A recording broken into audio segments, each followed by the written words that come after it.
I handed Dr. Nadine de Winter a tissue to wipe the frothy spit off her vintage Chanel blazer. She was trembling, bankrupt and technically homeless, screaming that I was a demon in silk. I just smiled and adjusted her collar, careful not to touch her skin. Funny how 3 months ago, she was the queen of Chicago society, and I was just the little wife she and my husband were robbing blind. They really shouldn't have toasted to their victory before the check cleared. If you're watching this video, tell me where you're from or what time it is for you. I have this theory that happiness is just efficient logistics. If you can control the variables, you can control the outcome, right? That's what I told myself for 10 years. My name is Zara, and until about 48 hours ago, I was the woman who had the spreadsheet for everything. That morning, the Tuesday before the engagement party, the house smelled like burnt toast and high-stakes anxiety. I was standing at the kitchen island, which is this massive slab of white quartz that usually makes me feel calm, but today it was just a staging ground for war. My tablet was propped up against a fruit bowl, pinging with notifications every 14 seconds. Okay, caterers confirmed for 6:01 p.m., not 6:30, I muttered to myself, tapping the screen with a manicured nail. Florist says the white hydrangeas are looking sad due to the heat, so we need to pivot to orchids. God, orchids are going to cost another $1,000. I took a sip of my coffee. It was black, strong enough to strip paint, and exactly what I needed. My husband's sister, Noelle, was getting engaged to the golden boy of the Chicago medical scene, Ashton de Winter. And because I'm the type of person who physically cannot let things fail, I had somehow become the unofficial wedding planner, therapist, and financial shield for the entire event. The phone rang. It was Noelle. I put her on speaker and went back to aggressive typing. Zara, are you there? Please tell me you're there. Noelle's voice came through, sounding like she was hyperventilating inside a closet. I'm here, sweetie. Breathe. Did the shoes not fit? We can return them. No, it's not the shoes. It's her, Noelle whispered. I stopped typing. Dr. de Winter, what did she do now? She sent a gift, a pre-engagement gift. It arrived like 20 minutes ago via private courier. I leaned against the counter, blowing steam off my mug. Okay, and is it a bomb? Is it a passive-aggressive book on etiquette? It's a bag, Zara. A Birkin. A Himalayan Birkin. I nearly choked on my coffee. Hold on. A Himalayan? Noelle, that's a down payment on a house. That's a 6-figure bag. Are you sure it's real? It has the receipt. It has the certificates. It's sitting on my bed looking like it's judging my IKEA duvet cover. Noelle sounded like she was crying. I can't accept this. I can't. It's too much pressure. Why would she send this? It feels like she's buying me. She is buying you, I said, trying to keep my voice even, or at least she's buying the right to control the aesthetic. Look, Noelle, listen to me. I'm listening, she sniffled. Dr. Nadine de Winter deals in power. That's her currency. She doesn't give gifts. She makes investments. If you return it, you insult her. If you keep it, you owe her. It's a classic power play. So what do? I'm terrified to even touch it. What if I scratch it? I'll be in debt for the rest of my life. I sighed, rubbing my temples. You put it on a high shelf in its dust bag. You write a very polite, very sterile thank you note on that nice stationery I bought you. You say, thank you for the incredibly generous gesture. I am overwhelmed. You do not gush. You do not apologize. You act like you receive 6-figure handbags every Tuesday. Do you understand? Act like I'm rich. Okay, I can try, Noelle stammered. But Zara, she scares me. Ashton is great. He's perfect, but his mother... She looks at me like I'm a smudge on her glasses. You are not a smudge, I said firmly. You are a catch. You're smart, you're kind, and you have great hair. Nadine is just... She's a lot. She's theater. Just think of her as a character in a movie we're watching. Don't let her into your head. You're so good at this, Noelle said, her breathing finally slowing down. I don't know what I'd do without you. Honestly, I think Kendrick would have lost his mind years ago if you didn't manage the family." "Kendrick is fine," I said, though a tiny prickle of irritation spiked in my chest. "Speaking of your brother, he's currently late for breakfast and I need to brief him on the seating chart." "Okay, I'll go write the note. Thank you, Zara. Seriously." "Anytime. Bye." I hung up and stared at the dark screen of my tablet. A Himalayan Birkin. Dr. Nadine De Winter was a widow who ran a high-end cosmetic dermatology empire. She was wealthy, yes, but that kind of spending. That was aggressive even for her. It felt desperate or arrogant. I couldn't tell which. I heard heavy footsteps on the stairs, the rhythmic, confident tread of my husband, Kendrick. Kendrick walked into the kitchen looking like he'd just stepped out of a GQ photo shoot for most eligible venture capitalists. He was wearing that navy blue bespoke suit I'd bought him for his birthday, the one with the subtle pinstripe that you only notice if you're standing in his personal space. His cuffs were crisp, his tie was a perfect Windsor knot, and the smell of him hit me before he even reached the island. Oud wood and something sharper, citrusy. He didn't look at me immediately. He went straight for the espresso machine, his back stiff. "Morning, babe," he said. His voice was a half octave higher than his usual morning grumble. "Coffee ready?" "In the pot," I said, watching him.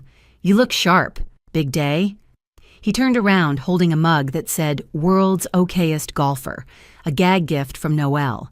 He flashed me that 1,000-watt smile, the one that used to make my knees weak but lately just felt like a high-beam headlight blinding me from seeing the road.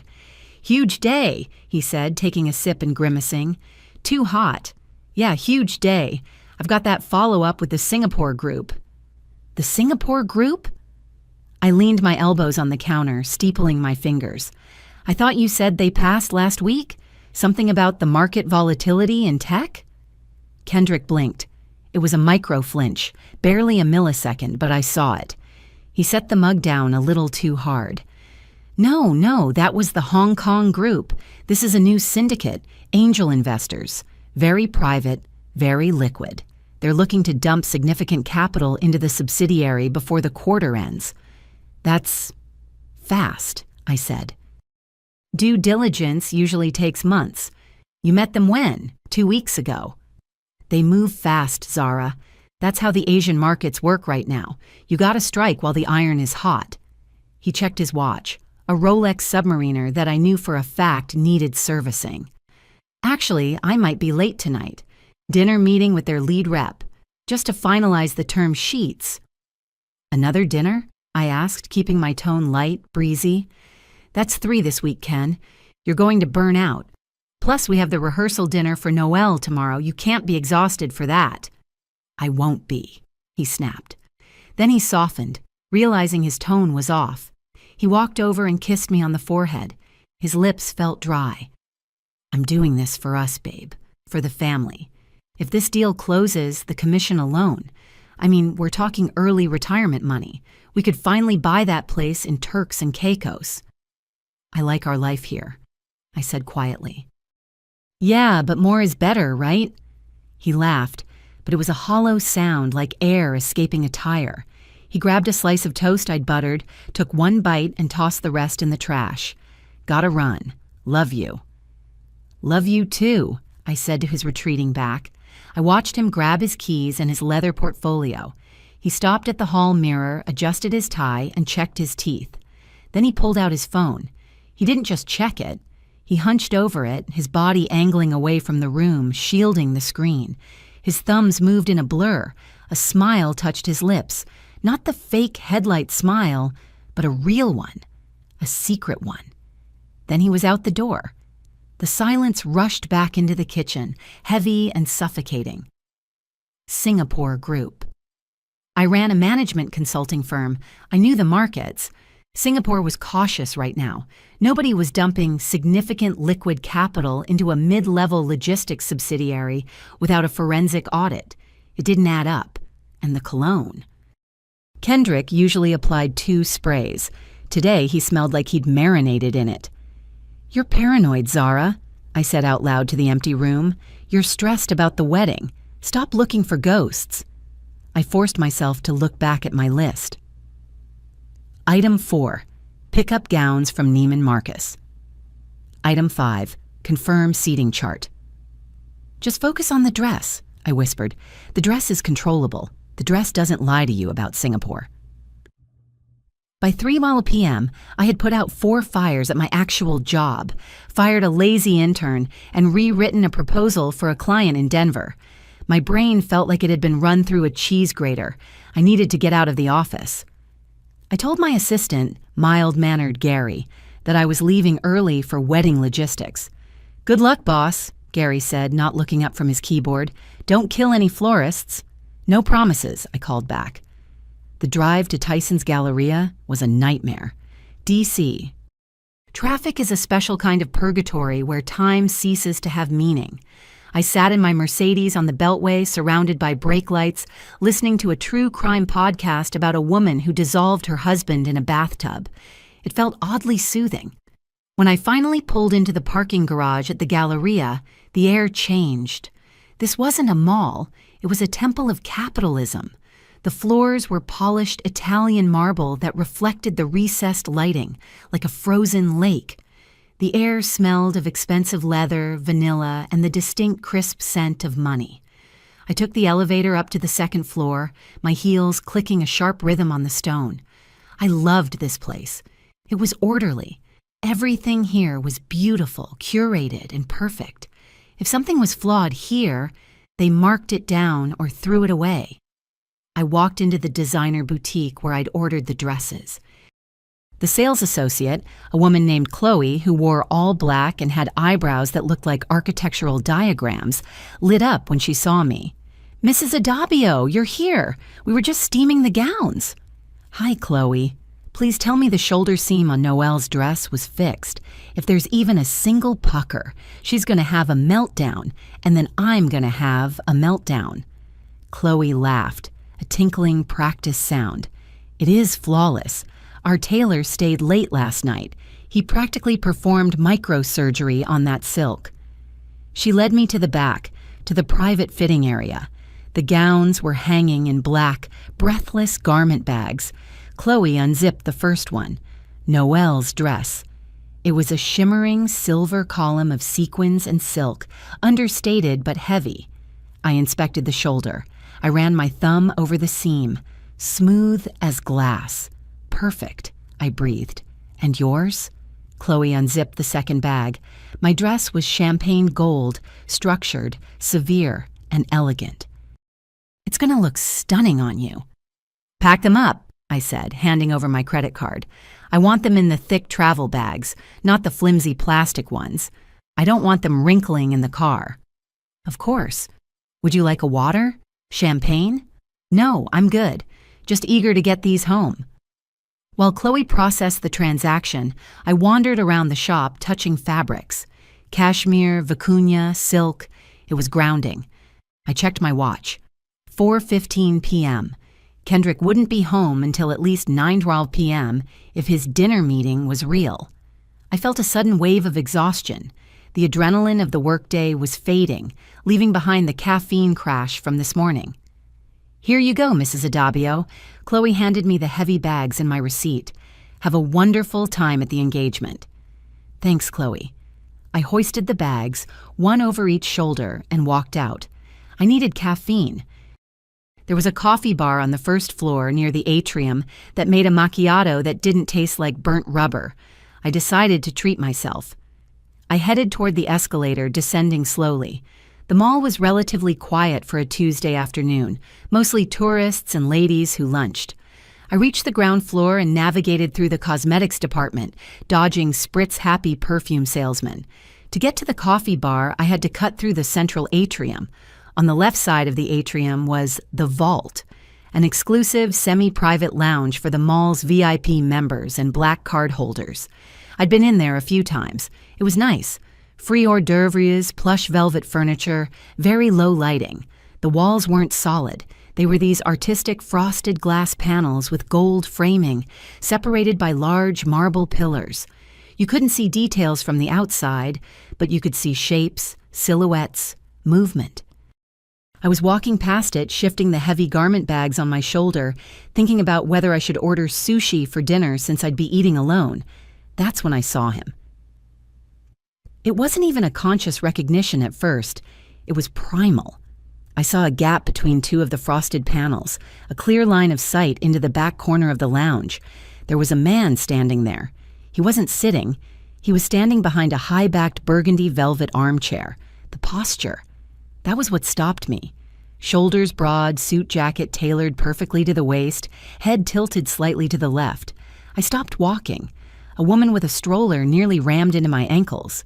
"Excuse you," she huffed, swerving around me. I ignored her. I stared at the gap. That looks like Kendrick. My brain immediately offered a logical correction. Don't be stupid. Kendrick is in a meeting with Singaporean investors in downtown D.C. 20 miles away. That is just another man in a blue suit. But then the man turned slightly.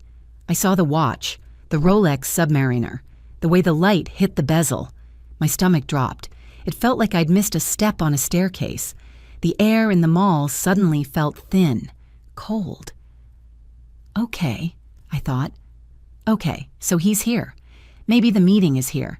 Maybe the investors wanted to meet at the vault. It's a prestigious spot. He's networking. I took a step closer, moving toward a large marble pillar that would hide me from view while letting me peek through the gap. I felt ridiculous, like a spy in a bad movie. I was clutching $2,000 worth of evening wear, hiding behind a pillar in a department store. Just say hi, I told myself. Walk in there, say hello, meet the investors, be the supportive wife.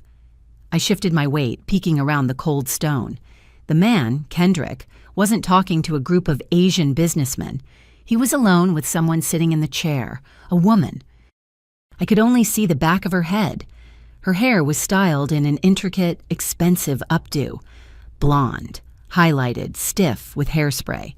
Kendrick wasn't presenting a pitch deck. He was leaning down. He placed his hands on the woman's shoulders. I blinked.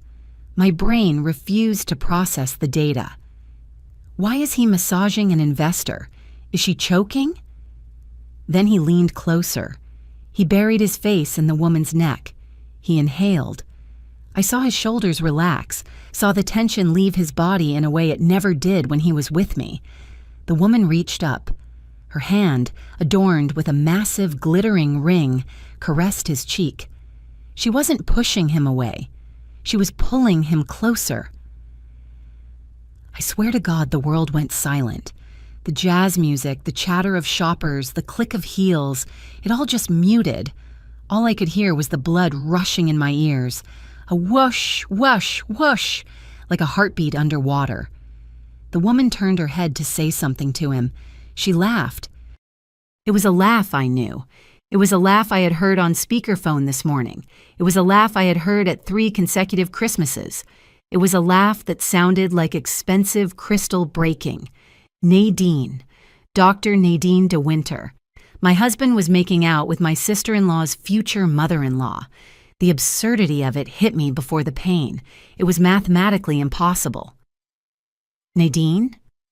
She was 55. She was a widow.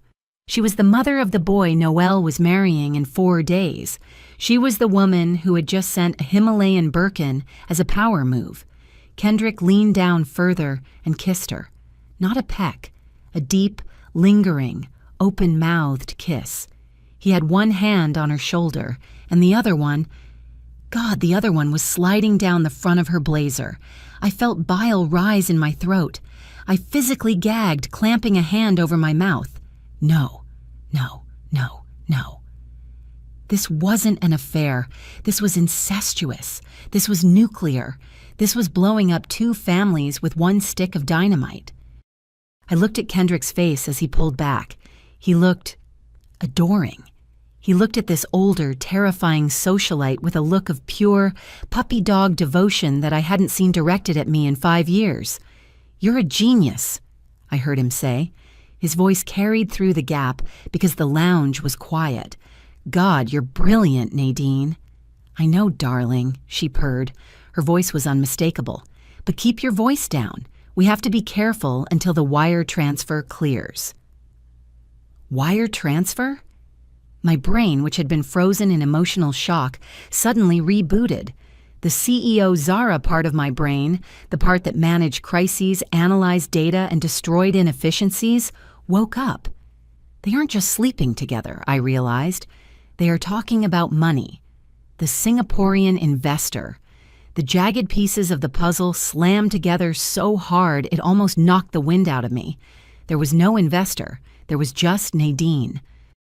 And if there was a wire transfer involved, and Kendrick was lying about it, the nausea vanished. It was replaced by something cold, something sharp. It felt like I had swallowed an ice cube whole. I wasn't going to cry. I wasn't going to storm in there and throw a garment bag at them. That's what a victim does. That's what a little wife does. I wasn't a victim. I was a witness, and witnesses need evidence. My hands were shaking. Not a little tremble, but a violent, rattling shake. I set the garment bags down on the floor behind the pillar, moving slowly so the plastic wouldn't rustle. I reached into my purse. I had to dig past my wallet, my keys, my lip gloss. My fingers brushed against my phone. I gripped it like a weapon. Breathe, Zara. Focus. Macro lens. Low light setting. I pulled the phone out. I unlocked it. My thumb hovered over the camera icon. I took a deep breath, held it, and leaned out from behind the pillar. They were still at it. Nadine had turned in the chair, so she was facing him more fully. She was holding his tie, twisting it around her finger, a tie I had tied for him this morning. Click. I took the first photo. It was a bit blurry. Kendrick's back was mostly in the way. "Come on, turn your head, look at her." As if obeying a silent command, Kendrick shifted. He laughed at something she said and leaned his forehead against hers. Click, click, click. Perfect high definition. I got his profile. I got her face, eyes closed, smiling that predatory smile. I got his hand on her waist. "So, is the account ready?" Kendrick asked. I switched to video mode. Record. "It's all set up," Nadine said. I zoomed in. The audio was faint but audible. "Ashton suspects nothing. The boy is too busy coding his little app to look at the ledgers. Once the funds hit the shell company, we wash it through the consulting firm, and it looks like pure venture capital." "And Zara?" Kendrick asked. My heart hammered against my ribs. Hearing my name in his mouth in that context felt like a physical slap. Nadine laughed again. She reached up and patted his cheek. "Oh, please. Zara is a worker bee. She's too busy planning the party and running her little spreadsheets to notice anything. She trusts you, Kendrick. She thinks you're the golden husband." "I feel bad sometimes," Kendrick muttered. "Don't," Nadine commanded. Her voice turned hard. "She's controlling. She treats you like an employee. I treat you like a king. Remember that. Now kiss me." He did. I recorded it all. The kiss, the confession, the disrespect, the mockery. I watched the timer on my screen. 0:45, 0:50, 1 nay. "Enough," I whispered to myself. I stopped the recording. I pulled back behind the pillar. I quickly opened my gallery. I selected the photos and the video. Add to hidden folder. Then, purely out of instinct, I opened my Cloud Drive app and hit Upload. I watched the blue bar creep across the screen.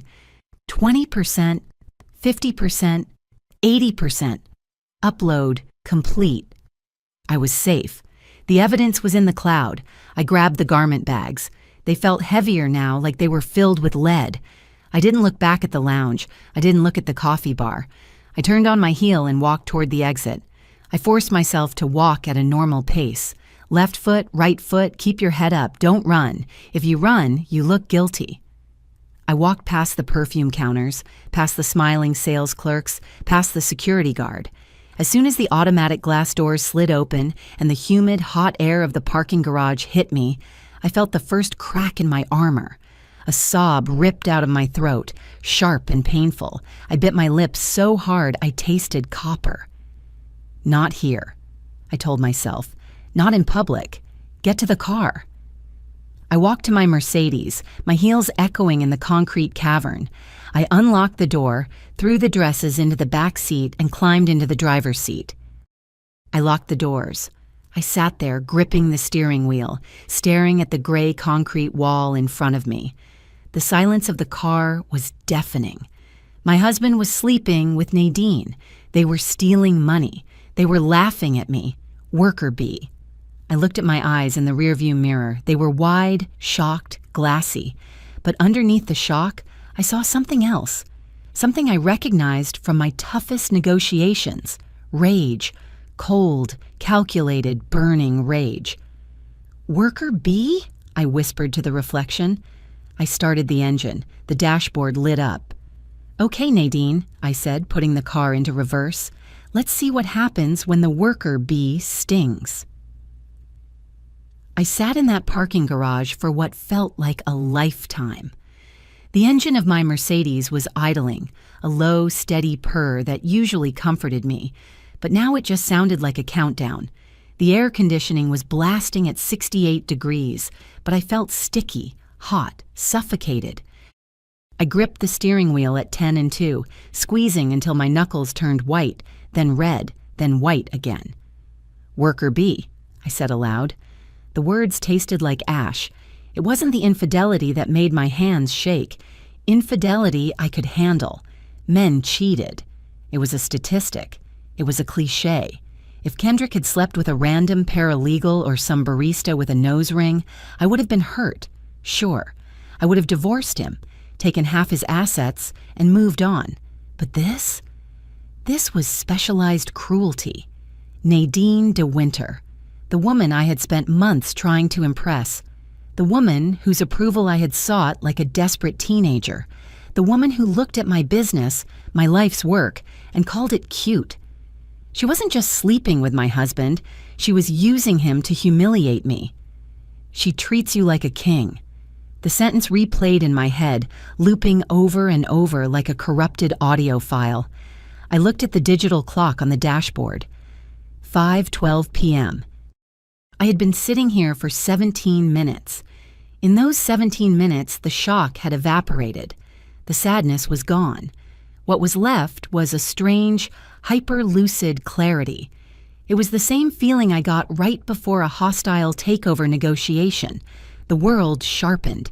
Colors got brighter. Sounds got crisper.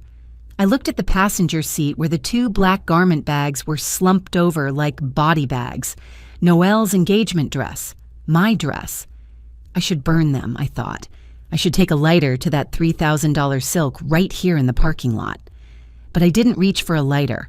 I reached for my phone again. I checked the cloud upload status. 100% complete. Good. I closed my eyes and forced myself to breathe. In for 4 counts. Hold for 4. Out for 4.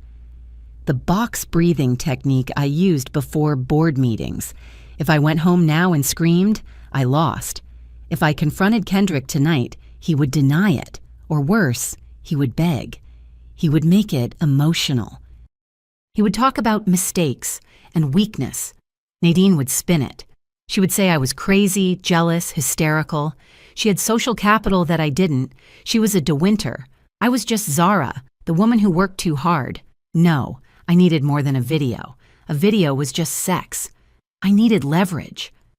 They mentioned a wire transfer, I whispered. They mentioned a shell company. That was the kill shot. I put the car in reverse.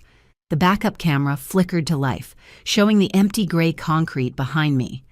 I backed out slowly, methodically.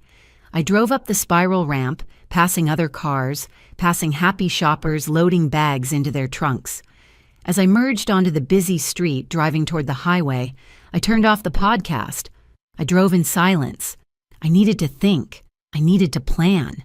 I wasn't a wife anymore. I was a CEO conducting an internal audit of a failing subsidiary. And Kendrick?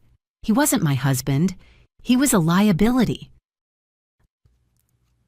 The drive home was a blur of autopilot maneuvering, but by the time I pulled into our driveway, the sun was beginning to set, casting long, bruised purple shadows across the manicured lawn.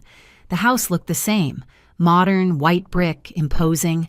It was the house I had bought. The house my name was on the deed for. I pulled into the garage, parking next to Kendrick's empty spot. I grabbed the garment bags. I walked into the mudroom, kicked off my heels, and carried the dresses straight to the guest room. I couldn't bear to look at them. I threw them onto the bed and shut the door. Then I went straight to my office. My home office was my sanctuary. When we renovated, I had insisted on soundproofing the walls and installing a solid oak door with a heavy-duty deadbolt. Kendrick had laughed at the time. "What are you doing in there, building a bomb?" He'd joked. "Just business," I'd said. I walked in, locked the deadbolt, and sat down at my desk. I woke up my iMac. The screen glowed with the familiar blue of my desktop background. First step, security. I opened a private browsing window. I logged into the cloud account where I'd uploaded the video and photos. I created a new folder titled Project Icarus. I moved the files inside. Then I downloaded an encryption tool and password protected the folder with a generated string of 20 random characters. I memorized the password, 7x9 quam tpsmk orfors. Then I copied the encrypted folder to 3 different locations, a secondary cloud drive under my maiden name, a hidden partition on my hard drive, and finally a physical USB drive that I pulled from my desk drawer. I held the USB drive in my hand. It was tiny, silver, insignificant. It contained the end of my marriage. I put the USB drive inside a hollowed-out highlighter pen I kept in my pencil cup, a little spy gadget Noelle had given me as a joke stocking stuffer years ago. "Joke's on you, Noelle," I muttered. Next, I picked up my phone. I went to the gallery. I selected the video of Kendrick and Nadine. I selected the photos. Delete. "Are you sure you want to delete 5 items?" "Yes." I went to the recently deleted folder. Delete all. This action cannot be undone. Confirm. I scrutinized my phone. Was there anything else? Location history. I went into my Google Maps timeline. It showed a stop at Tyson's Galleria. I left it. It was plausible. I had gone to pick up the dresses. The lie had to be wrapped in truth. I sat back in my Herman Miller chair. The room was silent save for the hum of the computer fan. I looked around at the framed photos on my bookshelf. Me and Kendrick in Maui. Me and Kendrick at the company Christmas party. Me and Kendrick on our wedding day, looking young and stupidly hopeful. I stood up, walked over to the shelf, and took the wedding photo down. I didn't smash it. I didn't throw it. I just opened the back of the frame, took the photo out, and fed it into the shredder by my desk. The machine whirred for 3 seconds. Done. I put the empty frame back on the shelf. It looked like a waiting mouth. I checked the time. 7:45 p.m. Kendrick would be home soon. I needed to shower. I needed to wash the smell of the parking garage sweat off me. I needed to put on fresh clothes. I needed to put on my mask. At 9:15 p.m., the front door opened. I was in the kitchen, stirring a pot of seafood gumbo I had thawed from the freezer. It was Kendrick's favorite. The smell of thyme and cayenne pepper filled the room, masking the earlier scent of burnt toast. "Zara, I'm home," he called out. "In the kitchen, babe," I yelled back, pitching my voice to be light, welcoming. Kendrick walked in. He looked exhausted. His tie was loosened, the top button of his shirt undone. He was carrying his jacket over his arm, but I saw the details. His hair was slightly messier than it should be after a business dinner. His lips were a little swollen, friction burn from kissing, and the smell. As he leaned in to kiss my cheek, I held my breath, but even holding my breath, I caught it. Beneath the oud wood cologne, beneath the stale restaurant air, was the faint cloying scent of Chanel No. 5 and gin. Nadine drank gin martinis. I forced myself not to recoil. I let his lips touch my skin. It felt like being branded. "Hey," I said, turning back to the stove immediately. "How was the meeting? You look beat." "Brutal," he sighed, tossing his jacket onto a bar stool. He walked to the fridge and grabbed a bottle of sparkling water. They really drilled me on the projections for Q3. These Singaporean guys, they don't mess around, but I think I got them there. I think we're close to signing. That's amazing, Ken, I said, ladling gumbo into a bowl. You must be starving. Did you eat? We ordered appetizers, but I was doing most of the talking. I'm famished. He sat down at the island. I placed the bowl in front of him. I put a spoon on a napkin next to it. I watched him. He ate hungrily. He didn't look like a man who was racked with guilt. He didn't look like a man who had just betrayed his wife with her future in-law. He looked like a man who felt entitled to this hot meal. So, he said between bites, did you get the dresses? I did, I said, leaning against the counter, crossing my arms. They're in the guest room. Noelle's is perfect. Yours is... Well, I hope you like champagne gold. I love whatever you wear, he said automatically. He didn't look up from the bowl. Did you see anyone at the mall? I heard traffic was a nightmare. My heart skipped a beat. Was he testing me? Did he see me? Just the usual crowd, I said, keeping my face perfectly still.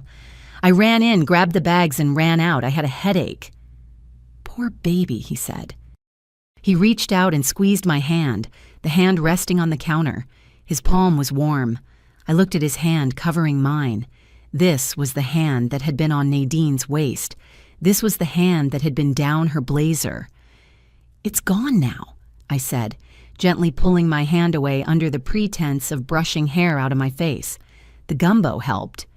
This is really good, he said, scraping the bottom of the bowl.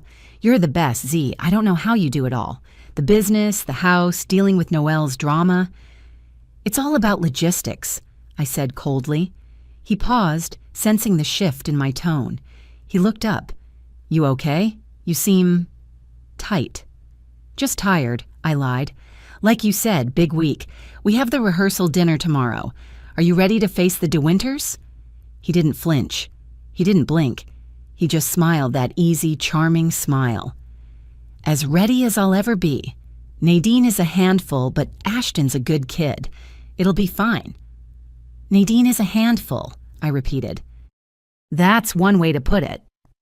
She's just protective, Kendrick shrugged. Mothers and their sons, right? Right, I said. Mothers and sons. I watched him stand up and put his bowl in the sink. He stretched, his shirt lifting slightly to reveal his stomach. I'm gonna hit the shower, he said. Wash the day off. Good idea, I said. Scrub hard. He laughed, thinking I was joking. He walked out of the kitchen. As soon as he was gone, I grabbed the bowl he had used. I stared at it. I wanted to smash it against the floor. Instead, I rinsed it, placed it in the dishwasher, and closed the door with a soft click. Clean, I whispered. Everything has to be clean. I lay in bed next to him, staring at the ceiling.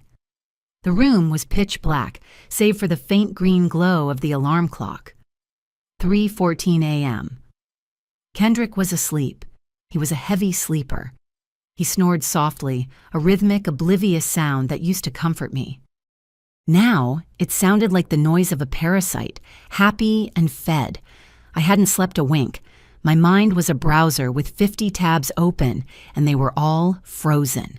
The wire transfer, the shell company, the Singapore group. I couldn't do this alone. I was good with numbers, but I was a management consultant, not a forensic auditor. I needed someone who could dig deeper than Google. I needed someone who could see through walls.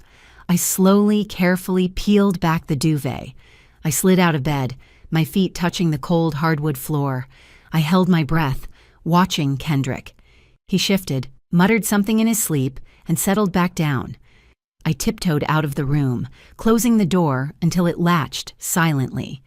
I went back to my office. I didn't turn on the overhead lights. I just used the small desk lamp, angling it down.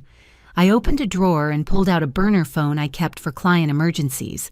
Sometimes you needed to make calls that couldn't be traced back to the firm during sensitive mergers.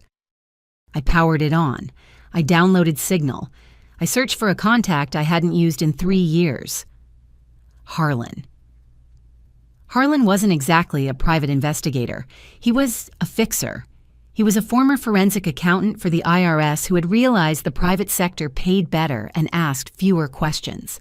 I had used him once to vet a potential partner who turned out to be running a Ponzi scheme. Harlan had saved me $2 million that day. I typed a message.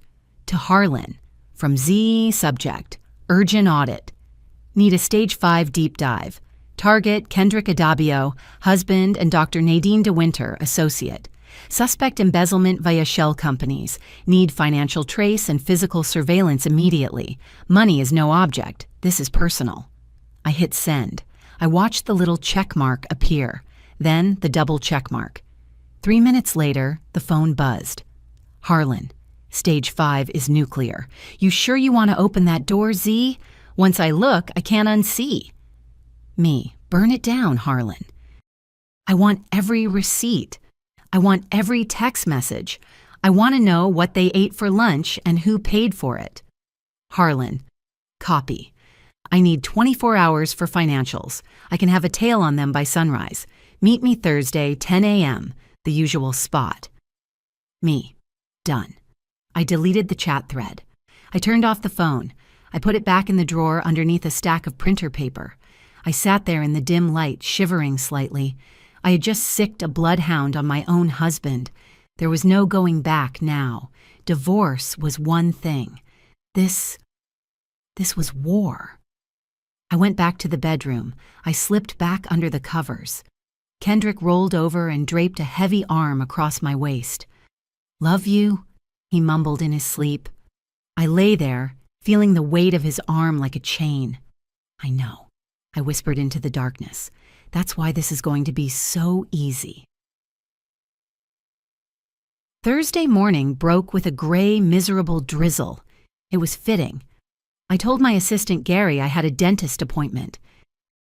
Root canal, I said. Might take all morning. Ouch, Gary said. Good luck. I drove to the usual spot. It wasn't a dark alley, it was a dog park in Rock Creek Park. Harlan had a golden retriever named Buster, who was his best cover. Nobody suspects the guy throwing a frisbee is actually downloading your bank statements.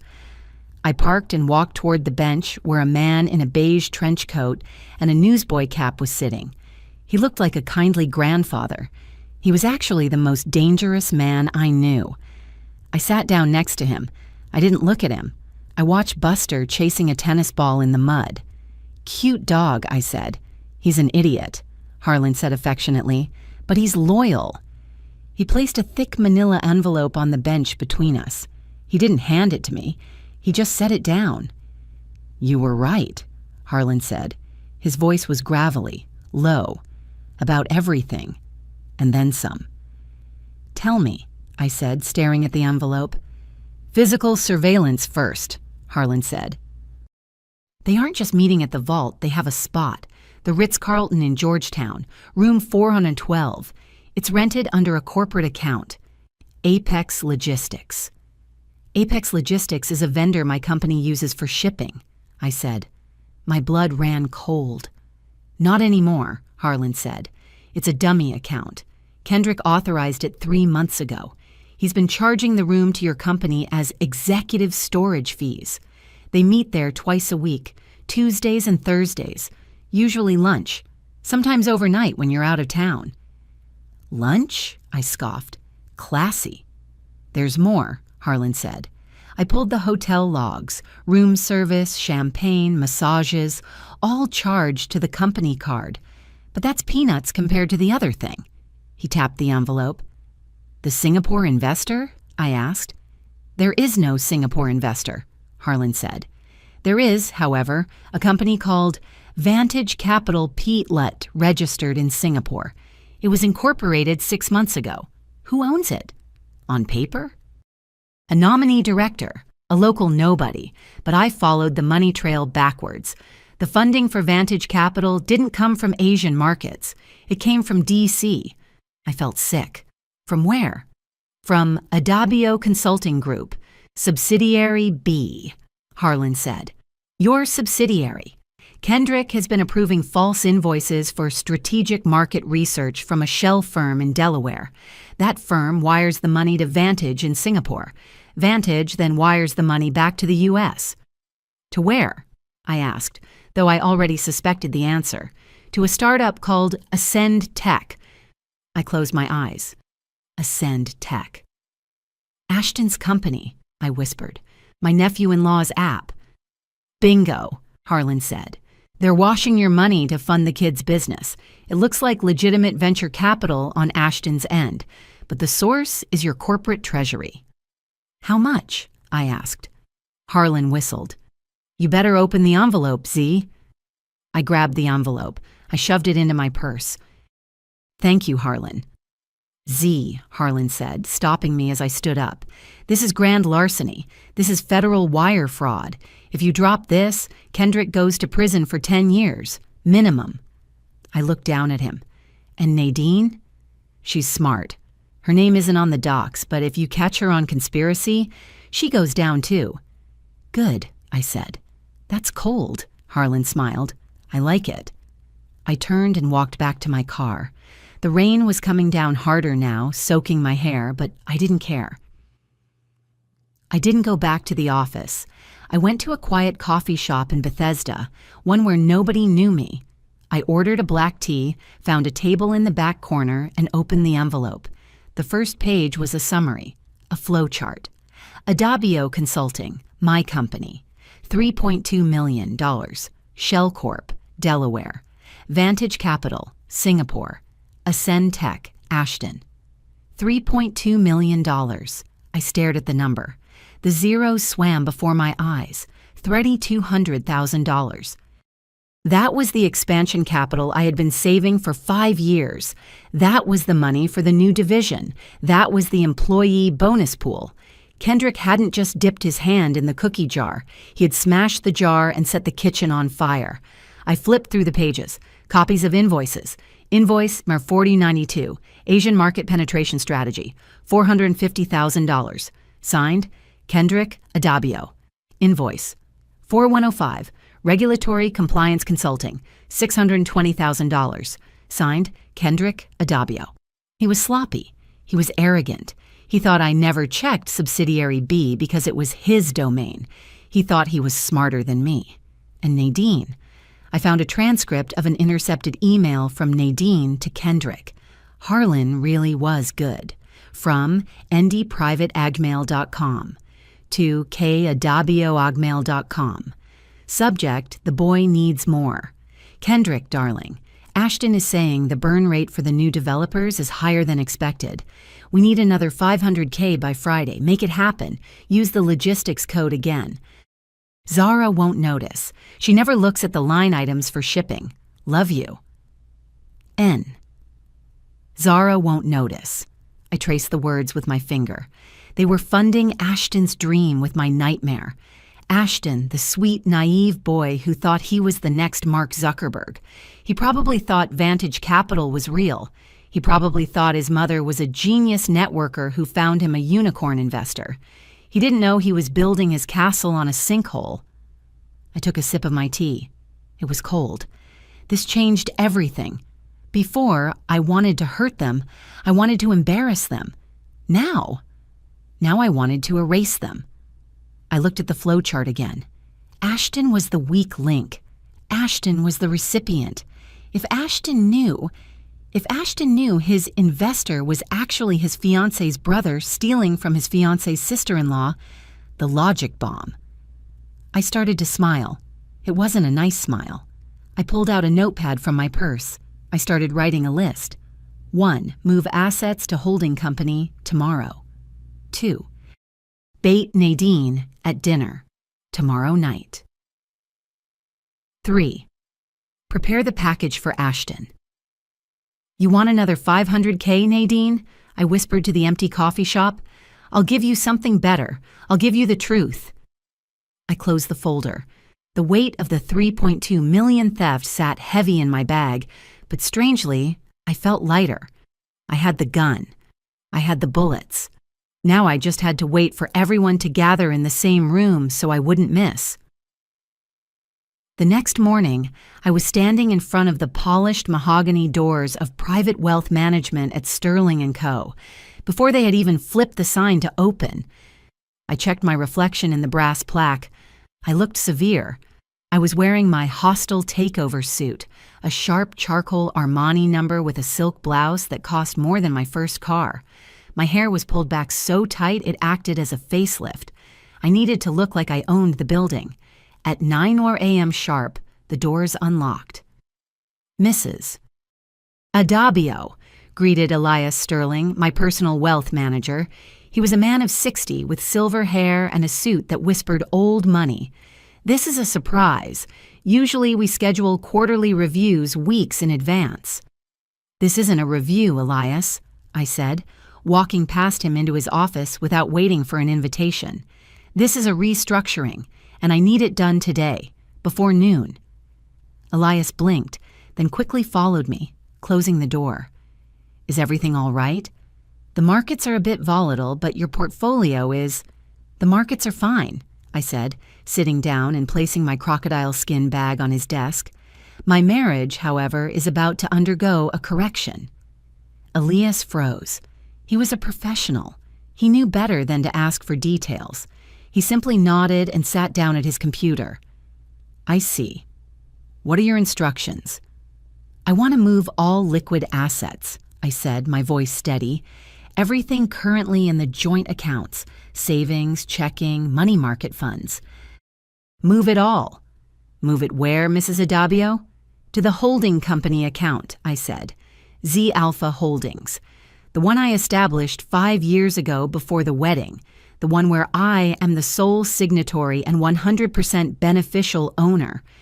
Elias typed rapidly. That's substantial. We're talking about the operating capital for the household as well? Leave $5,000 in the joint checking for utilities and groceries, I said. Transfer the rest.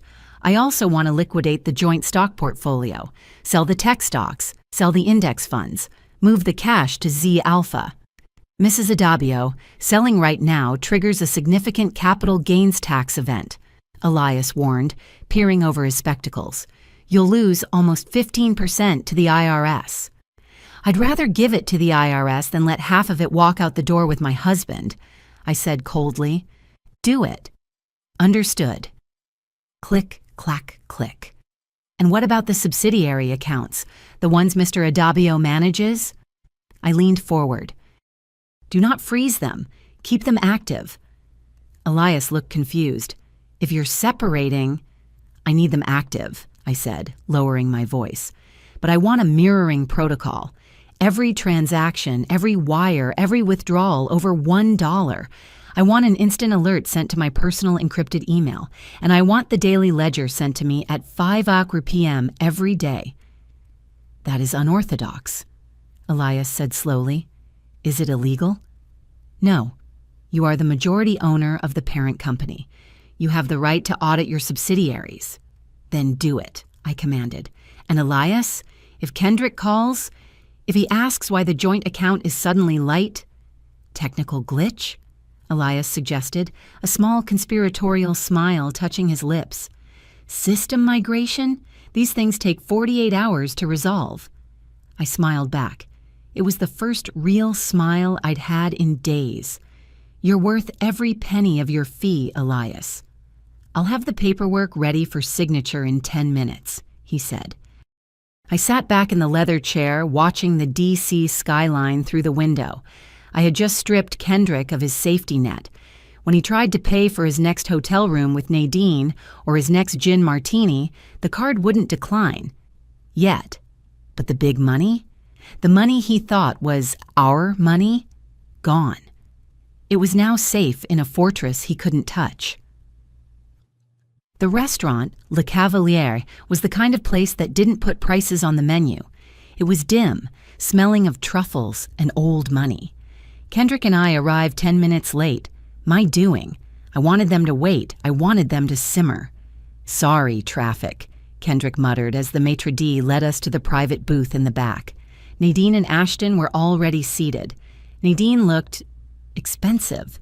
There was no other word for it. She was wearing a blood-red Valentino dress that dipped low enough to show off a diamond necklace that probably cost more than my entire college education. Her hair was swept up in that intricate, stiff blonde helmet I had seen from the back in the department store. She stood up as we approached, opening her arms. "Zara! Kendrick! Finally!" she cooed. Her voice was like velvet wrapped around a razor blade. She smelled of that same cloying perfume, Chanel No. 5, that I had smelled on my husband's collar 2 nights ago. "Nadine," I said, stepping into her embrace. I let her kiss the air next to my cheek. Her skin felt dry, powdery. "You look stunning. Red is such a bold choice." "One must be bold to survive, darling," she whispered, pulling back to look me up and down. Her eyes scanned my outfit, a simple black sheath dress, "and you look sensible, as always." "Comfort is key," I said with a tight smile. I turned to Ashton. The boy looked tired. He was 26 with messy brown hair and the nervous energy of a founder whose startup was burning cash too fast. He stood up to shake my hand. "Hey, Aunt Zara." "Uncle Ken." "Hey, kid," Kendrick said, slapping him on the back a little too hard. "How's the tech world treating you?"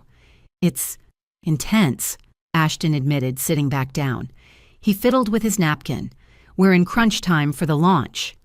"Sit, sit," Nadine commanded, waving a hand at the waiter. "Champagne, a bottle of the Krug 08. We're celebrating." I sat down next to Kendrick, directly across from Nadine.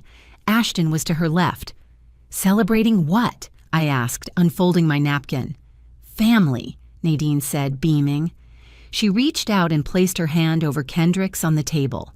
It was a gesture that could be interpreted as friendly, familial warmth. But I knew better. I saw the way her index finger stroked his knuckle. The union of our families, Noelle and Ashton. It's just perfect. "It really is," Kendrick said, his voice a little tight. He gently withdrew his hand to pick up his water glass. "Ashton's a lucky guy." "I am," Ashton said earnestly. "Noelle is amazing." "She is," I agreed. "She's very excited about the engagement party. And the gift, Nadine. The Birkin. She called me in a panic." Nadine laughed, throwing her head back. "Oh, that little thing. She needs to get used to the finer things if she's going to be a De Winter. I told her, darling, this is just a starter bag." "A starter bag," I repeated flatly. "Generous." "Well, money is meant to be used, isn't it?" Nadine said, locking eyes with me. "It's energy. It has to flow. If you hoard it, it stagnates. Like water." "Or like a swamp," I added. The waiter arrived with the champagne. Pop. Fizz. Pour. "To the happy couple," Nadine toasted, raising her glass. "To the happy couple," Kendrick echoed. "To truth," I said, clinking my glass against Nadine's. She paused, her glass hovering near her lips. "To truth?" "Yes," I smiled sweetly. "The truth of love. Isn't that what matters?" "Of course." She took a sip, her eyes narrowing slightly over the rim. She sensed something. A shift in the wind, but she couldn't place it. She thought I was just the worker bee making awkward conversation. She had no idea I was the exterminator. The appetizers arrived. Tuna tartare for the table. "So, Ashton," I said, spearing a piece of tuna, "Kendrick tells me you secured a new investor recently, some big international firm." Ashton lit up. It was the first time he looked alive all night. "Yeah, it's incredible, actually. Vantage Capital. They're based in Singapore. They came out of nowhere." "Singapore," I said, nodding thoughtfully. "That's a sophisticated market. How did you find them? Or did they find you?" "Mom actually helped," Ashton said, looking at Nadine with pure adoration. "She has these insane connections. She made a few calls, and suddenly I had a term sheet in my inbox." "Is that so?" I turned my gaze to Nadine. She was busy dissecting her tartare, avoiding eye contact. "I didn't know you had contacts in Asian fintech, Nadine. I thought your expertise was dermatology." Nadine dabbed her mouth with a napkin. "Oh, darling, when you move in certain circles, you know people. I just introduced Ashton to a broker. The rest was his brilliance." "A broker," I mused. "That's very fortunate. Usually, venture capital takes months of due diligence, audits, background checks. It's rare to see money move that fast. Unless, I let the word hang there. Unless what? Kendrick asked. He had stopped eating. He was staring at me. Unless the investor already knew the family, I said innocently, or unless they didn't care about the risk. They believe in the product, Ashton said defensively. The app is solid, Aunt Zara. I'm sure it is, honey, I said, reaching over to pat his hand. I'm just saying, in my line of work, when money appears too easily, it usually comes with strings attached, or hidden costs. You're being cynical, Zara, Nadine snapped. Not everything is a transaction. Sometimes people just want to help. Help, I repeated. That's a nice word. Like how you help Kendrick with his networking? Kendrick choked on his water, a loud, wet coughing fit.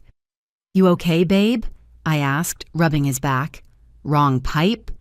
Fine, he wheezed, face red. Just spicy. The water is spicy? I asked. The tartare, he gasped. Right, I said.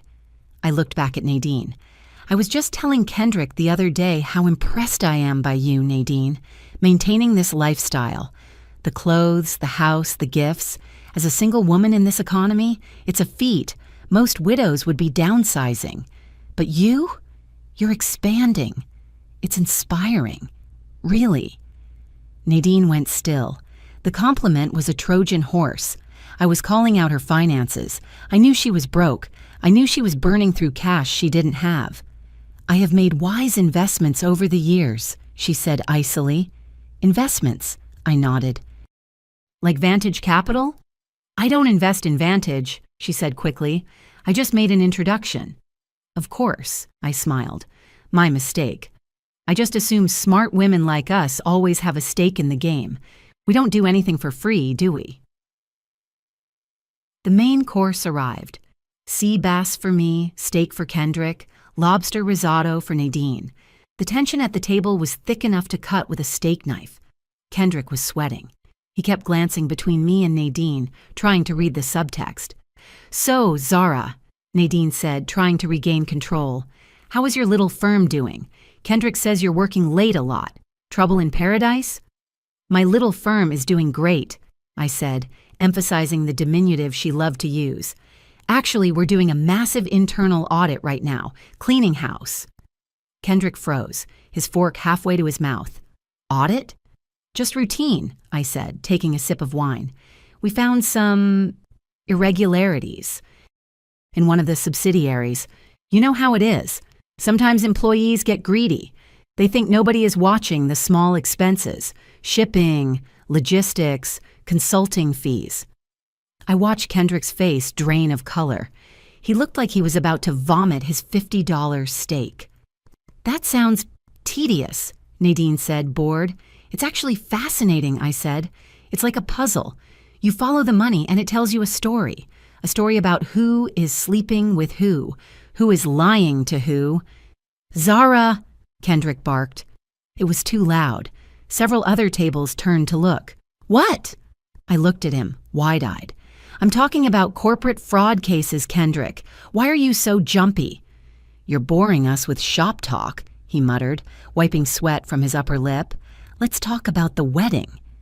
Yes, the wedding, Nadine said, seizing the lifeline. I was thinking we should have a raw bar, oysters. Speaking of fraud, I interrupted, ignoring her.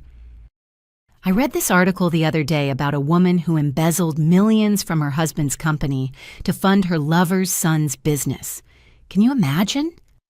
I looked directly at Nadine. Can you imagine the audacity? I asked. To steal from the family you're marrying into? To smile at the wife while picking her pocket? Nadine was staring at me. Her mouth was slightly open. The forkful of lobster risotto hovered in the air. That's a very specific example, she whispered. Isn't it? I smiled. But people are predictable. They always think they're smarter than the person they're robbing. They mistake kindness for blindness. I leaned in closer. But here's the kicker, I said, dropping my voice to a conspiratorial whisper. The wife knew. She knew the whole time. She just let them dig the hole deeper because she wanted to see how much dirt they would shovel on themselves before she buried them. Nadine swallowed, hard, and then she choked. It wasn't a polite cough. It was a full-blown aspiration. A piece of lobster went down the wrong way. She gagged, clutching her throat. Her face turned purple. "Mom?" Ashton jumped up. "Mom! Water!" Kendrick shouted, knocking over his own glass. Nadine hacked, wheezed, and finally managed to cough up the obstruction into her napkin. She sat there, eyes watering, gasping for air, ruining her perfect makeup. "Are you okay?" I asked. I didn't stand up. I didn't offer help. I just sat there, sipping my wine. "I'm fine," she rasped, wiping tears from her eyes. She looked at me with pure terror now. She knew. She didn't know how much I knew, but she knew the game was up. "Good," I said. "Eat slowly, Nadine. You don't want to choke on your own greed." The drive home was silent for the first 10 minutes. Kendrick drove. His hands were gripping the steering wheel so hard the leather creaked. I looked out the window, humming a little tune. "What was that?" he finally exploded. "What the hell was that, Zara?" "What was what?" I asked calmly. "Dinner. You were weird. You were aggressive. Fraudulent partners? Internal audit? You were practically attacking Nadine." "I was making conversation," I said. "Why are you so defensive? Do you have something to worry about with the audit, Kendrick?" "No," he yelled. "Of course not. But you made everyone uncomfortable. You made Nadine choke." "She choked because she eats too fast," I said. "And why do you care so much about Nadine's comfort? You seem very concerned about her, knocking over your water glass like a knight in shining armor." "She's Noelle's future mother-in-law. She's family." "Is she?" I turned to look at him. The streetlights flickered over his face, illuminating the sweat on his forehead. "You acted like you were terrified I was going to say something specific. What are you hiding, Ken?" "Nothing." He hit the steering wheel. "I'm just stressed about the deal, the Singapore deal. And you're acting like a psycho." "I'm acting like a CEO," I corrected.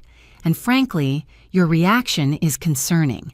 Maybe I should take a closer look at your subsidiary. If you're this stressed, maybe you need help. Maybe I should send an external audit team in next week." "No," he said quickly. Too quickly. "No, that's not necessary. I have it under control. I'm just tired, Z. I'm sorry. I didn't mean to snap." He was backpedaling. He was terrified. He realized he had shown too much emotion. "Okay," I said, softening my voice. "I'm sorry, too.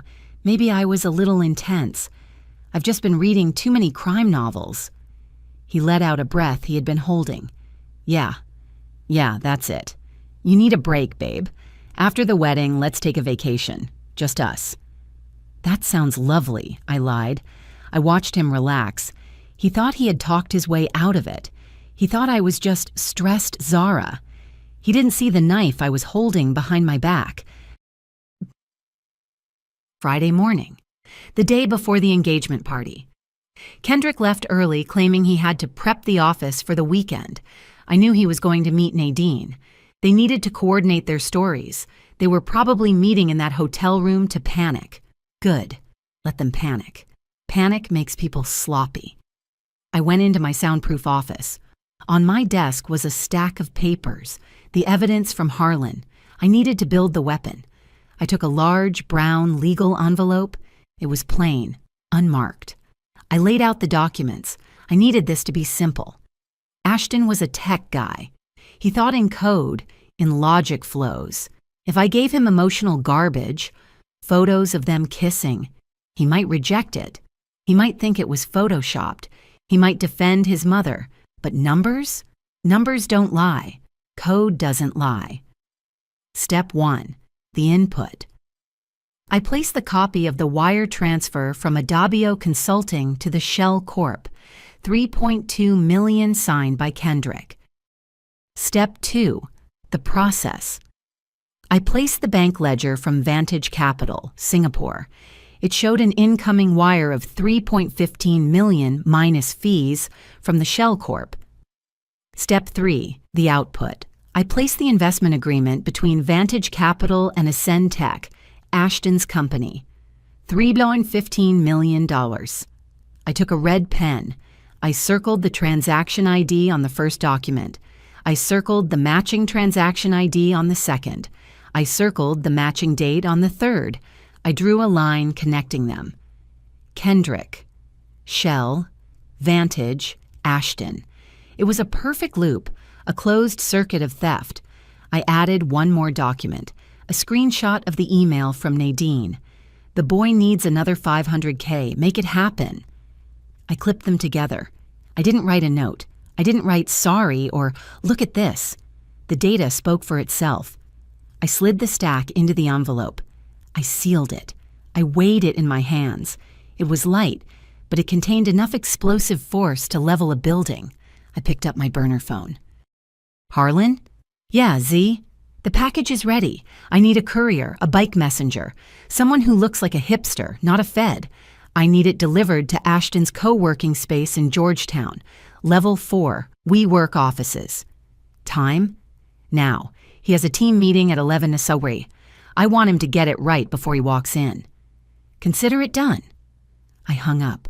I looked at the envelope one last time. Happy engagement, Ashton, I whispered. Welcome to the family. I sat in my car, parked 2 blocks away from the WeWork building in Georgetown, where Ashton's company, Ascend Tech, rented the 4th floor. I wasn't there to intervene. I was there to watch the green dot on my phone screen. I had hired a courier service that specialized in high-value, secure legal documents. It cost me $200 for a 10-minute job, but I needed the signature chain. The green dot, the courier, turned the corner onto M Street. I checked my watch. 10:48 a.m. Ashton's weekly all-hands meeting was at 11 a.m. He would be at his desk, probably reviewing his slide deck, probably drinking a yerba mate, feeling like the king of the world. The green dot stopped at the building entrance. My phone buzzed. Delivery attempt initiated. I held my breath. This was the point of no return. Once that envelope touched his hands, the chain reaction began. There was no unringing this bell. I imagined the courier walking into the lobby. I imagined him bypassing the receptionist because the package was marked personal and confidential, hand deliver only. I imagined him taking the elevator up. 10:52 a.m. The dot was still stationary. Come on, I whispered. Don't get stopped by security. Then the notification changed. Status. Delivered. Signed by A. De Winter. I let out a breath that rattled in my chest. He had it. I pictured him sitting at his desk, that cheap IKEA standing desk he was so proud of. I pictured him slicing open the plain brown envelope. I pictured him pulling out the flowchart. The logic bomb had detonated. I put the car in gear. I didn't need to see the smoke. I just needed to be ready for the fallout. I drove back to my office, but I couldn't focus on work. I had my burner phone propped up against my monitor, waiting for Harlan. Harlan had access to the building's security feed. Don't ask me how, I didn't want to know. He was my eyes. At 11:15 a.m., the first text came through. Harlan. Target opened the package. I stared at the screen. The seconds ticked by like hours. Harlan. He's reading. He stopped moving. He's been staring at page 2 for 4 minutes. Page 2 was the wire transfer copy with Kendrick's signature. The smoking gun. Harlan. He's standing up. He looks unstable. He just knocked his coffee over. He didn't even try to clean it up. I closed my eyes. I could see it. The brown liquid dripping onto the cheap carpet. The realization washing over him like cold water. The boy who thought he was a genius entrepreneur realizing he was just a laundromat for stolen cash. Harlan. He's walking out of the office. He's leaving his laptop. He's leaving his phone on the desk. Wait. He's coming back for the phone. He looks like he's going to be sick. Harlan. He's bypassing the conference room. His team is waiting for him. He just walked right past the glass door. He's heading for the elevators. He's holding the envelope against his chest like a shield. Harlan. Target has left the building. He's getting into a cab. He looks like a ghost, Z. You really gutted him. I put the phone down. I felt a pang of something. Guilt? Pity? Ashton was collateral damage. He was innocent, technically. But innocence is a luxury you can't afford when you're swimming with sharks. He was going to confront his mother, or he was going to run. Either way, the all-hands meeting was canceled. And the wedding? The wedding was now walking on a tightrope over a canyon. I'm sorry, Ashton, I whispered to the empty office, but you needed to know. By 4:00 p.m., the shockwave reached Noelle. My phone rang. It was her personalized ringtone. Girls just want to have fun, which felt incredibly ironic right now. Hey, Noelle, I answered, keeping my voice light and breezy. Everything's set for the big day tomorrow. Zara. She sounded breathless, on the verge of tears. Again. Have you heard from Kendrick? Or anyone? No, I'm at the office. Why? What's wrong? It's Ashton. He's gone dark. What do you mean, dark? I swiveled my chair around, looking out at the city skyline. I mean, he hasn't replied to my texts since 11 noon this morning. We were supposed to meet for a final walkthrough at the hotel at 2 Anafragoi. He never showed up. He didn't call. I called his office, and his assistant said he left abruptly before his team meeting and looked unwell. Unwell? I echoed. Maybe he ate something bad? Food poisoning? I don't know. I went to his apartment. He wasn't there. I called Nadine, and she sounded weird too. She said she hadn't seen him, but that he was probably just working out pre-wedding jitters. But Zara? He turned off his location sharing. Okay, that is weird, I admitted, playing the role of the concerned sister-in-law. But listen, Noelle. Men process stress differently. He's about to get married. He's launching a company. He's got his mother breathing down his neck. Maybe he just needed a few hours to breathe, to drive, to clear his head. Do you think he's getting cold feet? Noelle sobbed. Do you think he's going to leave me at the altar? No, I said firmly. He loves you. I saw the way he looked at you at dinner. He's not leaving you. He's probably just dealing with a crisis at work. Tech startups are volatile, right? Yeah. Maybe the app crashed or something. She sniffled, clinging to the lifeline I threw her. Exactly. Look, don't bombard him. Give him space until tonight. If he doesn't surface by tomorrow morning, then we worry. For now, focus on your skin. Stress causes breakouts. You're right. You're always right. God, I'm a mess. You're a bride, I corrected. It's in the job description. Go take a bath. I'll see you tomorrow. I hung up. He wasn't getting cold feet. He was getting a cold reality check. He was probably sitting in a park somewhere, looking at that flow chart, realizing that his fiancé's brother was the criminal financier of his life. He wouldn't call Noelle. He couldn't. What would he say? Hey, honey, your brother is embezzling millions to help my mom launder money through my company. No, he would stay silent. He would show up tomorrow because he had to, but he would be a different man when he walked into that ballroom. Zuos. Saturday. The day. The house was awake before the sun. By 6 a.m., the doorbell was ringing. It was the Glam Squad, a team of 3 women dragging suitcases full of hairspray and contour palettes that Noelle had hired for the entire bridal party. I came downstairs in my silk robe holding a cup of tea. Good morning, shouted the lead makeup artist, a woman named Trixie with bright pink hair. Who's ready to get gorgeous? Too loud, I murmured, forcing a smile. Coffee is in the kitchen. Set up in the sunroom. Kendrick was already up. He was pacing in the living room, talking on his phone in a hushed, angry whisper. I don't know where he is, Nadine. No, I haven't called him. Well, if he shows up, he shows up. Just stick to the script. He saw me and immediately hung up. Hey, babe, he said, his smile looking brittle, like cracked glaze. Big day. Who was that? I asked, walking past him to check the weather on the thermostat. Just the caterer, double-checking the count. The caterer is named Nadine? I asked without looking at him. He froze. What? No, I said Dean. The caterer is Dean. Ah, Dean. I turned and looked at him. You look tense, Ken. Your shoulders are up to your ears. Just want it to be perfect for Noelle, he said, cracking his knuckles. Have you seen her? She's upstairs hyperventilating, the usual. Go shower. You smell like stress sweat. I went into the sunroom. Trixie sat me down in the high chair. You have amazing skin, she said, touching my face. But wow, your jaw is tight. Are you grinding your teeth? Something like that, I said, closing my eyes. She started applying the primer, cold, smooth silicone. It felt like putting on a mask, a layer of protection. We're going for ethereal glow, right? Trixie asked. No, I said, opening my eyes to look at myself in the lighted mirror. Go for Ice Queen. Sharp liner, dark lip. I want to look formidable. Trixie paused, then grinned. Ooh, drama. I like it. As she painted my face, I went over the checklist in my head.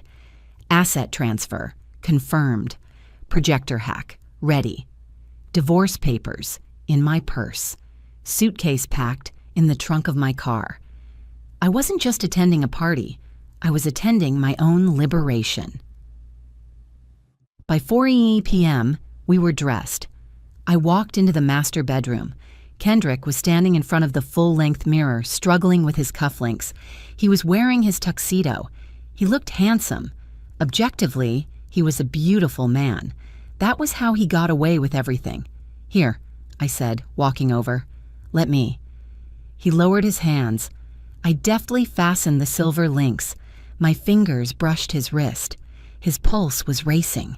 Thump, thump, thump. Thanks, Z, he sighed. I can never get these damn things. I have something for you, I said. I reached into my clutch and pulled out a small velvet box. Kendrick's eyes widened.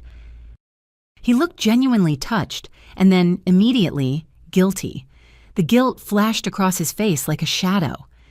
Babe, you didn't have to. Open it. He opened the box. Inside sat a vintage Omega Seamaster. It wasn't new. It was from the year we got married. I had found it at an auction months ago, back when I still thought we were a team. Zara, he whispered. This is the one I wanted. From our honeymoon. I know, I said softly. I wanted you to have it. Time is precious, Kendrick. You never know how much you have left. He took the watch out. His hands were shaking slightly. He took off his Rolex, the one he wore to meet Nadine, and put on the Omega. I love you, he said. He looked at me, and for a second, I saw the man I married, the man before the greed, the man before Nadine.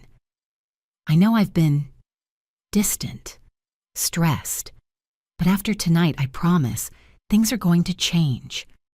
I'm going to be better. I know things are going to change, I said, adjusting his bow tie. I pulled it tight. Not choking tight, but tight enough to be felt. You look perfect. You too, he said. That dress. Wow. I was wearing the champagne gold gown. It fit like liquid metal. It was armor. Shall we go? I asked. The limo is waiting. Yeah, he took a deep breath. Let's go get Noelle married. He offered me his arm. I took it.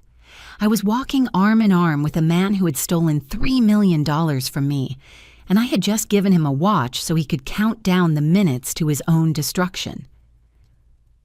The Grand Hotel ballroom was a sensory assault. The air smelled of expensive lilies, roasted beef, and that specific ozone scent of indoor pyrotechnics. The lighting was dim, purple, and gold. Nadine's colors.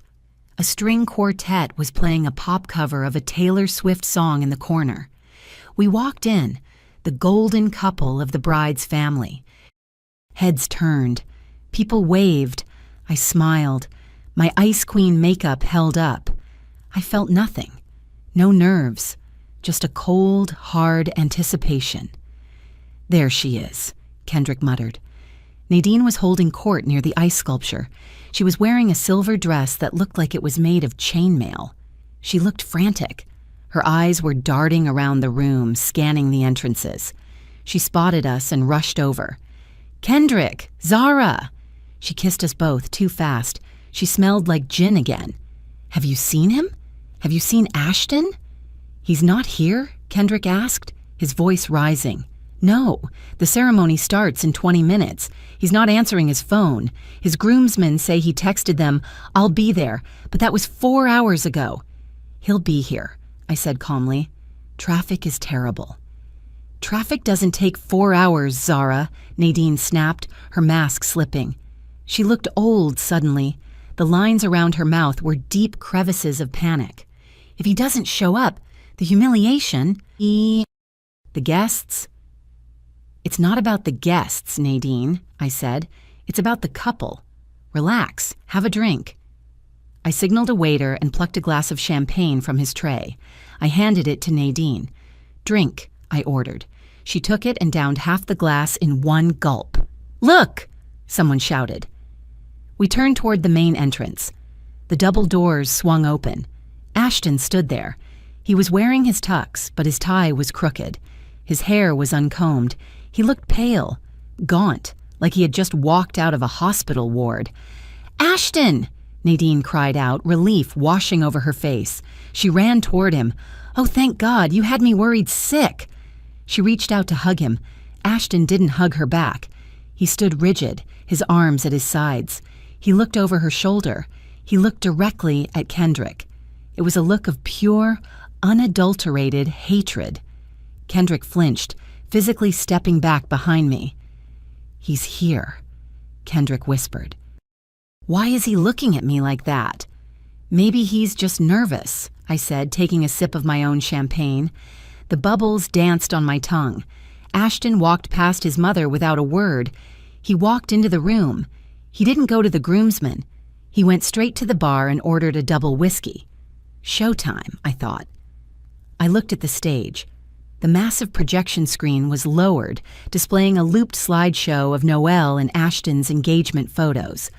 I caught the eye of the AV technician in the booth, a guy named Dave, who I had tipped $500 earlier that afternoon to prioritize my USB drive. Dave gave me a subtle thumbs up. The trap was set. The players were in position. "Let's find our seats," I said to Kendrick. "We have the best view in the house." The dinner service was a synchronized ballet of waiters dropping plates of filet mignon in front of 200 guests. The clinking of silverware against fine china created a low, polite roar. I sat at the head table, flanked by an empty chair where Ashton should have been.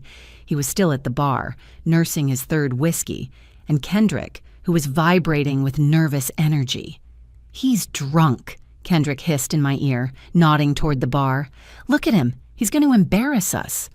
"He's celebrating," I said, slicing into my steak. It was rare. Bloody. "Let the boy drink." Nadine tapped her spoon against her champagne flute. Ting, ting, ting. The room quieted. A spotlight swung over to the podium. "Family and friends," Nadine began. Her voice was steady, practiced. She held the microphone like a scepter. "Tonight is about legacy. It's about two dynasties merging." She went on for 10 minutes. She talked about the De Winter history. She talked about her beloved late husband. She barely mentioned Noelle. She mentioned Ashton's brilliant business acumen 3 times. I watched Noelle. She looked small in her silver dress, picking at a bread roll. She kept glancing at Ashton's empty chair. "And now," Nadine said, flashing a blinding smile, "I'd like to invite the man of the house, my future co-patriarch, Kendrick Adabio, to say a few words." Kendrick shot up like he'd been electrocuted. He buttoned his jacket, checked his new Omega watch, and strode to the podium. He oozed charisma. The guests applauded. They loved him. "Thank you, Nadine," Kendrick said, his voice deep and smooth. "You know, when I look at Ashton and Noelle, I see trust. I took a sip of water to keep from laughing. Trust is the currency of love, Kendrick continued, leaning into the mic. Without trust, you're bankrupt. In business, we talk about ROI. But in marriage, the return on investment is infinite. I've learned that from my beautiful wife, Zara. He pointed at me. The spotlight hit me. I smiled. My ice queen smile. I raised my glass. Zara has been my rock, Kendrick lied. She supports my dreams. She manages our world. And that's what I wish for you, Ashton. A partner who knows your worth. He looked toward the bar. Ashton had turned around on his stool. He was holding a glass of amber liquid. He stared at Kendrick with dead, shark-like eyes. He didn't clap. So, Kendrick faltered slightly, sensing the coldness from the groom. Let's raise a glass. To trust. To transparency. To family. To family! The guests shouted. Kendrick walked back to the table, wiping sweat from his brow. He sat down heavily. Nailed it, he whispered to me. You really did, I said. Trust. Transparency. I'm inspired, Ken. Really. The waiters cleared the plates. The lights dimmed further, turning the ballroom into a cavern of purple shadows. The master of ceremonies, a guy with a radio voice named Brett, took the stage. And now, ladies and gentlemen, we have a very special treat. A surprise video dedication prepared by the sister-in-law of the bride, Mrs. Zara Adabio. Let's watch. Applause. Polite cheering. Nadine leaned across the table. That's sweet of you, Zara. I hope you use the high-resolution photos I sent you, the ones from the Hamptons. Oh, I used the highest resolution I could find, I assured her. I turned my chair slightly to face the massive 30-foot screen behind the stage. The music started. 1,000 Years by Christina Perri. Classic. Saccharine. The first photo popped up. Baby Noel in a bathtub. Oh, the crowd cooed.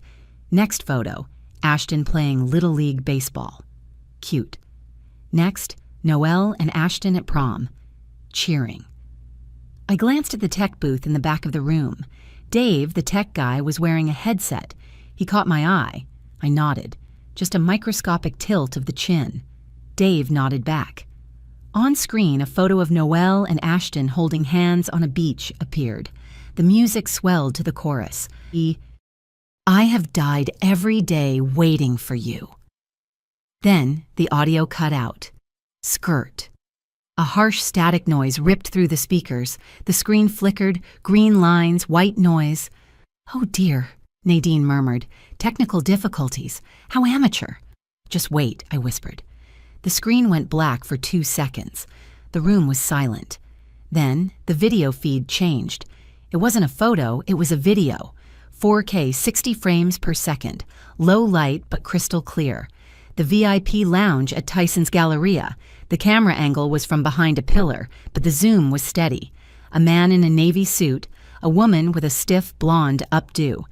Is that? Someone at the next table whispered. On the massive screen, 50 times larger than life, Kendrick Adabio leaned down and buried his face in Dr. Nadine de Winter's neck. The silence in the ballroom was absolute. It was a vacuum. 200 people stopped breathing at the same time. Then the audio from the video kicked in. It echoed off the high ceilings. You're a genius, Nadine, Kendrick's voice boomed. It was unmistakable. It was the same voice that had just given a speech about trust. I know, darling. Nadine's recorded voice purred. But keep your voice down. We have to be careful until the wire transfer clears. In the real world, Nadine dropped her champagne flute. It hit the table, shattering. Shards of glass flew into the centerpiece. Champagne soaked the white tablecloth. What is this? She hissed. Turn it off! Turn it off! The video continued. Kendrick's hand slid down Nadine's blazer. The kiss. It was grotesque on the big screen. The wet sound of their lips parting was amplified by the stadium-quality speakers. And Zara? Recorded Kendrick asked. Zara is a worker bee.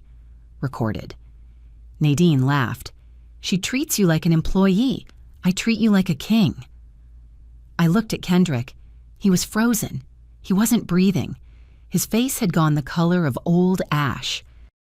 He was staring at the screen, watching himself betray me. "Worker B," I said clearly into the silence of our table. Kendrick turned his head slowly to look at me. His eyes were wide, terrified animal eyes. "Zara," he croaked. "No." The video looped. It showed the next clip, the one I took 5 minutes later. "Ashton suspects nothing. The boy is too busy coding his little app to look at the ledgers." At the bar, Ashton slammed his whiskey glass down. It didn't break, but the sound was like a gunshot. The guests started to gasp. A low murmur built into a roar. Phones were coming out. People were recording the screen. "This is AI," Nadine screamed, standing up and knocking her chair over. She waved her arms at the crowd. "This is a deep fake. It's fake. Someone hacked the system." She pointed a shaking finger at the projection booth. "Cut the feed. Turn it off." Dave, my loyal tech guy, pretended to frantically push buttons, but the video kept playing. He was earning his bonus tonight.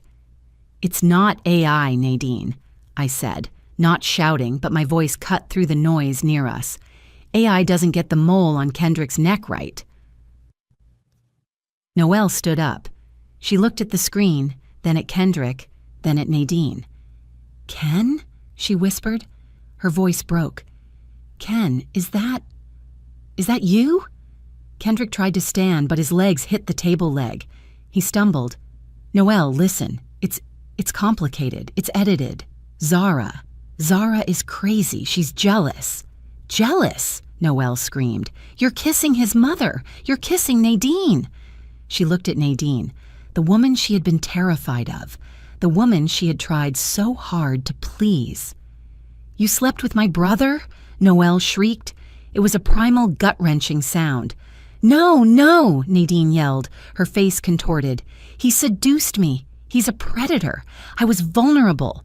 "You literally called yourself a genius on tape," I interjected helpfully. The crowd was in chaos. People were standing on chairs to get a better view. The string quartet looked terrified, clutching their violins. Kendrick lunged toward me. His face was twisted in fury. "You bitch!" he screamed. "You ruined everything! You ruined my life!" He reached for my arm, but before he could touch me, a large hand grabbed his shoulder. It was one of the groomsmen, a linebacker-sized guy named Marcus. "Don't touch her, man," Marcus growled. Kendrick was panting, wild-eyed. "She planned this. She recorded us. That's illegal." "So is embezzlement," a voice said from the stage. The room turned. Ashton was standing at the podium. He had walked up the stairs while everyone was watching the screen. He held the microphone in one hand and a crumpled sheaf of papers in the other. He swayed slightly, but his grip on the mic was iron hard. "Turn off the video," Ashton commanded. Dave in the booth finally cut the feed. The screen went black. The silence that followed was heavy, expectant. "My mother," Ashton said, his voice echoing through the ballroom, "says it's a deep fake. She says it's AI." He held up the papers. "This isn't AI," he said. "These are bank records." "Ashton, stop!" Nadine shrieked from the floor. She tried to run toward the stage, but her high heel caught on her dress and she fell to her knees. "Don't you dare! I gave you everything." "You gave me stolen money," Ashton roared. The sound distorted in the speakers. He looked at the papers, reading them aloud. "Wire transfer. Adabio Consulting to Vantage Capital. $3.2 million. Signed by Kendrick Adabio." He looked at Kendrick. "You stole from your wife," Ashton said. "You funneled it through a shell company in Singapore, and you gave it to me. You made me an accomplice." The guests gasped. This wasn't just a sex scandal anymore. This was a crime scene. "I built my company on this," Ashton said, tears streaming down his face. "I hired people. I made promises. And it's all fake. It's all dirty." He looked at Noelle. She was sobbing in the arms of her bridesmaids. "Noelle," Ashton said softly into the mic, "I can't marry you. I can't bring this this filth into your life. Your brother and my mother, they're rot. And I'm part of the rot." "Ashton, no," Noelle wept. "I'm sorry," Ashton said. He took the engagement ring box out of his pocket. He must have had the wedding bands in there. He looked at it. He threw it at Nadine. It hit her shoulder and skittered across the dance floor. "You wanted a dynasty, Mom?" Ashton said. "Here, have the ashes." He dropped the microphone. Thud. He walked down the stage stairs, past his mother who was sobbing on the floor, past Kendrick who was being held back by 2 groomsmen, and headed for the exit. He didn't look back. The party was over. The autopsy had begun. Guests were rushing for the exits, phones pressed to their ears, eager to be the first to spread the gossip. Nadine was on the floor, surrounded by a few friends who looked more curious than concerned. She was sobbing about her reputation. Kendrick was sitting in a chair, head in his hands, defeated. I stood up. I smoothed the skirt of my champagne gown. I picked up my clutch. I walked over to Kendrick. I stood in front of him until he looked up. His eyes were red, rimmed with shock. "Zara," he whispered. "Please, we can fix this. I can explain." I leaned down. "You have 24 hours to move out," I said quietly. "The locks change on Sunday." "But the money," he stammered. Nadine said. "Nadine is broke," I said. "And so are you." "I moved the assets, Kendrick. The joint accounts are empty. The stock portfolio is liquidated. You have the clothes on your back and that watch I gave you." He looked at the omega on his wrist, the gift, the timer. "You planned this," he breathed. "The dinner, the watch, everything?" "I'm a logistics expert, Kendrick," I smiled. "I planned a successful exit strategy." I turned and walked away. I walked past Nadine. She reached out a hand to grab my ankle. "You demon," she hissed. "You demon in silk." I stepped over her hand like she was a puddle. "Goodbye, Nadine. Good luck with the audit." I walked out of the ballroom. I walked through the lobby. I handed my ticket to the valet. The night air was cool. I took a deep breath. It tasted like rain and freedom. My car arrived. I tipped the valet $100. "Have a good night, ma'am," he said. "Oh," I said, getting into the driver's seat. "I already have." I didn't go to a hotel. I went home. It was my house. I changed into sweatpants and poured a glass of cheap wine. I sat in the living room in the dark, waiting. At 3 a.m., the front door rattled. Then it opened. Kendrick walked in. He looked like he had been in a fight. His tuxedo was torn at the shoulder. His tie was gone. He reeked of alcohol. He saw me sitting there. "You locked the bedroom door," he said. His voice was dull, lifeless. "I did," I said. He slumped onto the sofa opposite me. "Where am I supposed to sleep?" "The guest room is full of boxes," I said. "Your boxes. I packed them while you were at the pre-wedding drinks yesterday." He laughed, a bitter barking sound. "You really didn't leave anything to chance." He looked around the living room.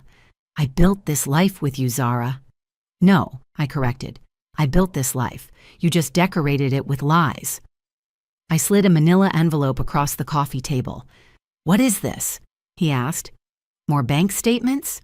"Divorce papers," I said, "and a non-disclosure agreement." "NDA?" He frowned. "Sign the divorce papers uncontested. Waive your right to spousal support. Give me full ownership of the house. In exchange, I won't hand the embezzlement file to the FBI." He stared at me. "You'd send me to jail?" "In a heartbeat," I said. "The file is with my lawyer. If you fight me on the divorce, if you try to take 1 dime of my money, the file goes to the district attorney." He looked at the papers. He looked at me. He saw the end. "I have nothing," he whispered. "You have your freedom," I said, "which is more than you deserve." He picked up a pen from the table. His hand shook, but he signed. "Get out," I said. "Tonight?" "Right now." He stood up. He grabbed the handle of the suitcase I had left by the door. He paused, hand on the doorknob. "Did you ever love me?" he asked. "I love the man I thought you were," I said, "but he never existed." He walked out. The door clicked shut. I locked the deadbolt. Update. It's been 90 days since the Red Wedding, as the DC blogs are calling it. I'm currently sitting on the deck of a rental house in Martha's Vineyard. The ocean is gray and churning, which matches my mood perfectly, wild and unbothered. Life has been efficient. The divorce was finalized in record time. Kendrick didn't have the funds to hire a lawyer to fight the NDA. He signed everything. My company took a hit initially. The scandal of the embezzling husband made the news, but I spun it. I branded myself as the Iron CEO who cleans house, even her own. Clients loved it. Revenue is up 15%. Noelle is doing okay. She moved to Chicago to get away from the memories. We talk once a week. She's in therapy, undoing the damage Nadine did to her self-esteem. She returned the Birkin to the store and used the credit to furnish her new apartment. Ashton did the honorable thing. He dissolved his company, returned what little capital was left to my firm — it was pennies, but the gesture mattered — and joined the Peace Corps. He's in Belize building irrigation systems. He sent me a postcard last week. It just said, "Thank you for the truth." And the dynamic duo.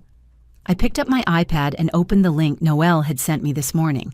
It was a local news article from a small town in Florida. Headline: Dispute over expired coupons leads to arrest at grocery store. The photo was grainy, police body cam footage, but there they were. Nadine looked unrecognizable. Her roots had grown out, gray and harsh against the blonde dye. She was wearing a tracksuit. She was screaming at a teenage cashier, and behind her, trying to pull her away, was Kendrick. He looked bloated. He was wearing a polo shirt that was too tight. He looked tired. According to the article, they were living in a motel. Nadine had lost everything to creditors. Kendrick couldn't get a job in finance with the rumors swirling, so he was driving for a rideshare app. They were stuck together. Two parasites with no host left to feed on, slowly eating each other alive. I zoomed in on Kendrick's wrist in the photo. He was still wearing the Omega. I smiled, took a sip of my coffee, and closed the tab. Karma didn't need my help anymore. It was doing just fine on its own. If this story resonated with you, leave a like and consider subscribing. You can also drop any comment below, even just one word. Maybe tell me where you're watching from or what time it is right now. Sometimes one word is enough to say you were here.